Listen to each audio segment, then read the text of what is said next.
Ya tuşu da duracak bile.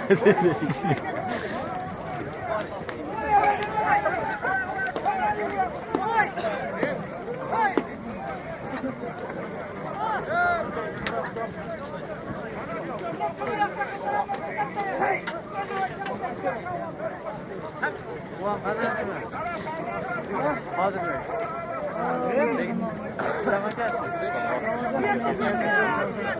Bana gelsin.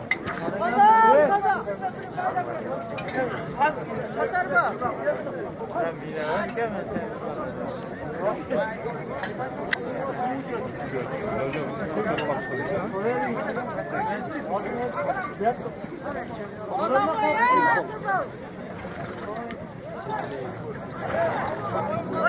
Koyma sazı.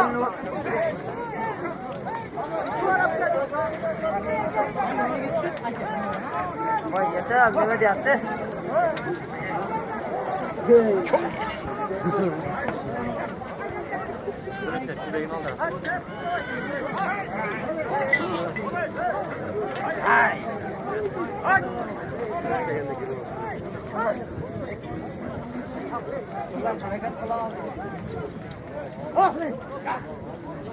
Sazı oley.